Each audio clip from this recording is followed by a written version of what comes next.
Ya, bertemu lagi bersama saya Hendara di channel saya tuh Hendara Komik.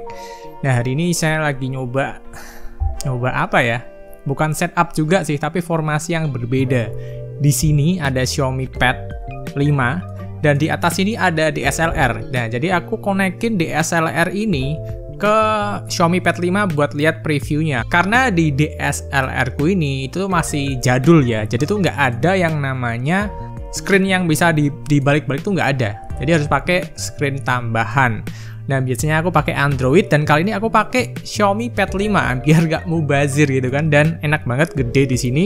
Selain itu, aku juga bisa lihat naskah yang ada di samping sini. Nah, jadi ini udah kamera, previewnya di bawah sama contekan skrip yang udah aku buat. Jadi aku jujur aja deh, nggak bisa inget semua hal-hal yang bakal aku omongin. Jadi aku tulis di notesnya Xiaomi Pad 5. Jadi akan aku mulai langsung pengalamanku memakai Xiaomi Pad 5 ini. Kalau aku bilang review juga nggak bisa juga dibilang review sih. Soalnya ini masih belum komplit barangnya. Kalau kita ngomongin tab ya kan, tab tanpa keyboard dan pen itu kayak dangdut tanpa goyang. Kayak sayur tanpa garam. Ini barusan aku benerin autofokusnya juga. Enak banget ini, ya ampun. Memang banyak kesenangan yang bisa terjadi kalau kalian tuh punya Xiaomi Pad 5 ini.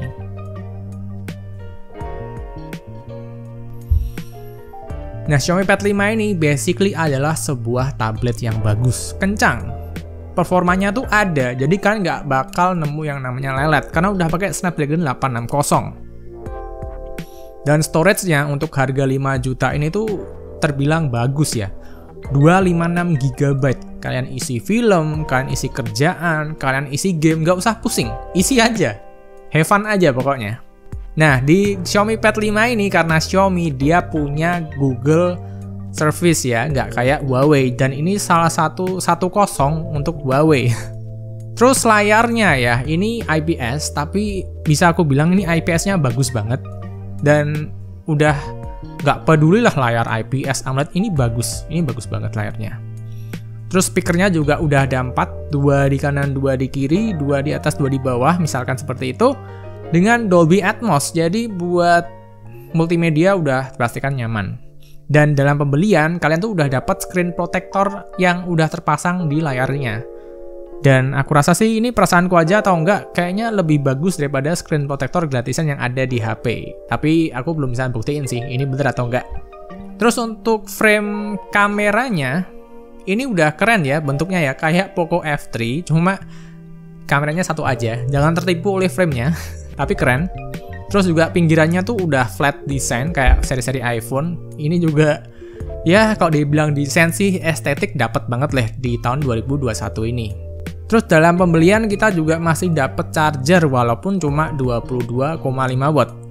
Dan sebagai catatan, kalian tuh bisa ngecharge pakai charger misalkan Poco X3 Pro, Poco NFC dengan 33 wattnya. Jadi mending colok pakai 33 watt deh biar cepet. Lama itu kok ngecharge pakai 22,5 watt, lumayan. Dan dalam pembelian kalian tuh nggak bakal dapet dongle dari jack dari Type C ke jack 3,5. Jadi itu yang patut dijadikan catatan ya. Jadi emang diarahkan serba Bluetooth, atau buat kalian yang udah punya handphone Xiaomi dipakai aja dongle-nya. Dan ketika saya pakai Xiaomi Pad 5 ini selama beberapa hari, ini sukses membuat laptop gaming saya tuh nganggur. Gara-gara saya tuh sering main dengan Xiaomi Pad 5 ini. Menyenangkan banget kok. Dan kesenangan apa aja yang saya lakukan dengan Xiaomi Pad ini banyak. Pertama, gamingnya itu enak, layarnya gede dan maksimal banget. Kalau kalian tuh bisa ngegame pakai Xiaomi Pad ini dengan gamepad. Dan di sini aku pakai ini ya, gamepad X3. Ini aku beli harga 80.000 di toko online. Dan kalian bisa cari aja. Dan game-game Android yang mendukung gamepad itu banyak banget. Itu kalian cari di internet gampang banget. Dan bagus-bagus, dari yang tembak-tembakan, balapan, itu ada semua, lengkap. Online, offline ada semua. Tapi ingat ya, ini kalau kalian nggak punya stand-nya, kalian wajib beli stand. Jadi kayak dudukan buat tabletnya biar bisa berdiri di meja. Kalau nggak, itu capek banget meganginnya. Mau ditaruh di mana juga rasanya kayak nggak pas gitu. Jadi wajib punya itu juga. Terus kalau ngetik-ngetik ya buat kerjaan ini sih enak, karena layarnya gede ya, walaupun kita nggak punya keyboardnya masih bisa dibuat ngetik dan enak. Tapi memang ya nggak dipungkiri kalau kalian bisa punya keyboardnya atau kan punya keyboard Bluetooth apapun, pakai aja karena itu akan lebih nyaman. Nah kalau kalian bisa, kalau kalian kayak saya memperlakukan Xiaomi Pad ini kayak HP. Jadi aku berdiriin aja, terus aku kasih stand, aku ngetik deh kayak HP. Dan rasanya juga enak-enak aja sih. Cuma kayak aneh gitu, kayak pakai HP tapi gede. Tapi tetap membantu its work. Terus nonton film juga enak, layarnya bagus, speakernya oke. Tapi aku saranin sih beneran ditaruh di meja, karena kalau dipegang di tangan sambil tiduran, ini nih gede banget. Terlalu terlalu menuin mata lah untuk ukuran 11 inci ini. Terus untuk gambar dan bikin animasi, gambarnya bisa di banyak software, bikin animasinya aku sih biasanya mau cobanya di Flip a Clip. Itu bisa, cuma sayangnya nggak ada pennya. Jadi enak, tapi aku belum bisa ngerasain gitu ya. Sayangnya jadi reviewnya ini kayak kurang lengkap gitu sebetulnya tanpa Xiaomi Pen yang belum dijual oleh Xiaomi sendiri. Jadi intinya tuh tanpa aksesoris kayak tadi keyboard Bluetooth, kayak gamepad Bluetooth, Xiaomi Smart Pen, terus stand dudukan buat tabletnya, ini nih kayak potensinya kayak kurang keluar gitu untuk sebuah tablet ya. Jadi saranku sih buat kalian yang mau ngegame itu tuh wajib ya punya gamepad tadi yang aku tunjukin ya. Gamepad X3 lah minimal yang murah tapi udah banyak yang pakai dan bagus sih memang sih. Terus buat multimedia, kalian tuh wajib lah punya kayak misalkan speaker Bluetooth atau TWS, biar lebih future lah. Terus buat yang doyan ngetik, punya keyboard dan mouse Bluetooth juga wajib sih. Jadi mending nggak usah, buat aku nggak usah nunggu yang merek Xiaomi, kalian beli aja di toko komputer, terus pakai OTG, colokin aja dongle-nya, langsung jalan, enak, lebih murah juga. Terus untuk gambar dan animasi itu wajib punya Xiaomi Smart Pen dan entah kenapa ya nggak dijual sampai hari ini. Belum dijual. Jadi Xiaomi Pad 5 ini tuh tanpa keyboard, tanpa Smart Pen dan lain-lain tuh cuma kayak HP gede. Nggak jelek sih, cuma potensinya beneran kayak ketahan banget. Kayak nggak keluar gitu loh. Dan buat saya pribadi, kelemahan dari Xiaomi Pad 5 ini tuh ada di UI-nya. Ini beneran kerasa ada bug-bug kecil. Nggak ganggu sih, tapi ada. Untuk UI versi tablet dan mode PC-nya juga masih setengah jalan, masih kurang matang buat aku pribadi. Terus waktu lihat Instagram ya, ini tuh gede banget layarnya, menuin layar dan menuin mata kita, serius. Dan story-nya untuk ukuran layarnya bakal motong di bagian atas dan bawah, jadi bakal kepotong buat kalian yang sering lihat story. Terus gak cocok ya kalau dipakai buat tiduran karena gede, besar, dan berat. Dan kalau gambarnya yang kalian lihat muter-muter kayak misalkan ngegame atau film, itu bikin pusing. Buat saya pribadi ya, kayak kena motion sickness gitu, mabuk kayak naik mobil. Terus charger bawaannya tuh kurang kenceng, padahal bisa di-charge sampai 33 watt. Kenapa? Nggak dikasih yang 33 watt? Terus waktu aku ngecek ya di YouTube, di aplikasi YouTube, aku tuh ngecek bagian komunitas di semua channel tuh nggak bisa. Entah kenapa, ini bug atau apa, aku juga rada nggak paham sih. Buat teman-teman yang paham, langsung aja komentar di bawah. Terus kalau kalian lihat channel luar negeri ya yang udah pakai pennya, itu semuanya setuju kalau palm rejection-nya tuh masih bermasalah di Xiaomi. Jadi waktu kalian gambar pakai tangan kalian kan yang bagian sini bakal rest di layarnya dan pennya tuh bakal ngegores-gores gitu. Tapi yang di palm sini tuh masih kedetect. Nggak kedetect secara gamblang sih, jalan palm rejection-nya, tapi nggak berjalan dengan sempurna. Itu aja sih yang jadi catatan. Selain produk ini tuh nggak komplit dengan keyboard dan pennya, goib. Penjualannya dikit banget unitnya.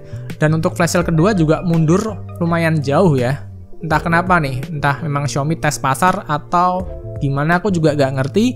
Dan waktu aku lihat kode produk dari Xiaomi Pad ini, aku tuh gak ngeliat di TKDN deh rasanya.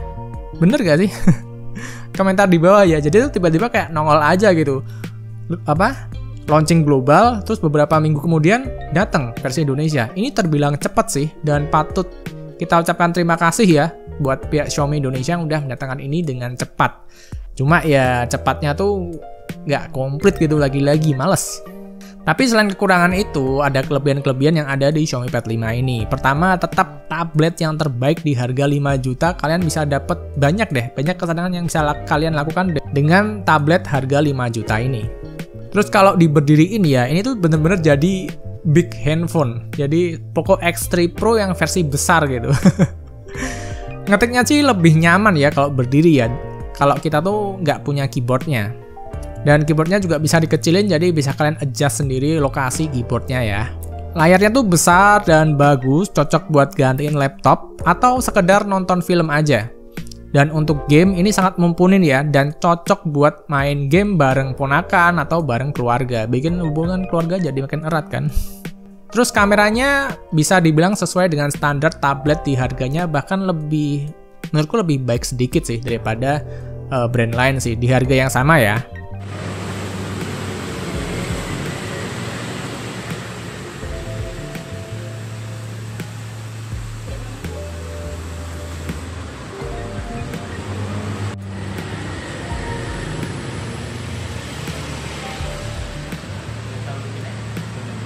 Bagus. Terus sometimes itu kerasa kayak figura gitu. Kalau kalian berdiriin kan figura tuh bisa buat kalian majang foto keluarga atau foto mantan gitu lah. Ya ini foto mantan saya. Terus untuk gaming juga aman banget, Genshin Impact di medium 60 fps. Selama setengah jam bermain tuh baterai berkurang cuma 8% aja. Terus untuk FPS-nya, kalau battle-nya rame itu bisa belasan sampai 30-an FPS. Kalau nggak rame itu bisa 30 sampai 40-an FPS. Terus untuk Mobile Legends Bang Bang di settingan Ultra, kalian tuh bermain 17 menit, baterai cuma berkurang 3% aja. FPS-nya stabil ya, 5960, 5960. Jadi rata lah 60 FPS. Untuk PUBG SDR Extreme, itu kalian bisa main di sama juga stabil di 60 fps, aman pokoknya. Dan waktu aku main di mode arena hangar selama 10 menit, baterai itu cuma habis 2% aja. Dan untuk PUBG ini settingannya sama persis kayak di Poco X3 Pro, semua serba ekstrim. Untuk yang Ultra juga ada, cuma aku belum download. Dan untuk ngecharge-nya ya dari 16 ke 97%, aku tuh pakai chargernya Poco F3 yang 33 watt. Cuma butuh waktu 78 menit. Ya untuk baterai segede ini 8720 mAh, aku rasa sih wajar ya. Tapi di sini aku nggak pakai charger bawaannya ya, males banget tahu ke 22,5 watt. Nah, jadi sekian aja review tentang Xiaomi Pad 5 ini, sebuah tablet yang buat saya sih bagus untuk di harganya. Tapi memang keyboardnya dan stylusnya tuh belum ada, jadi reviewnya tuh kayak review setengah doang gitu.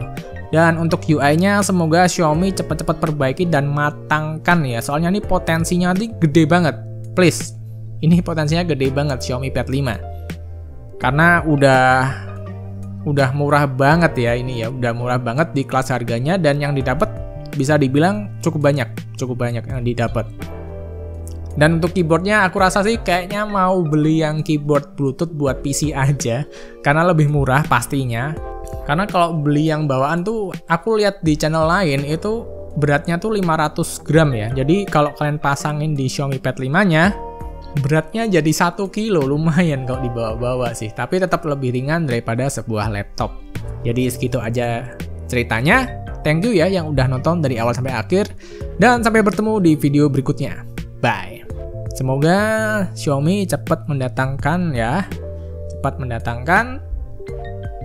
stylus dan keyboardnya.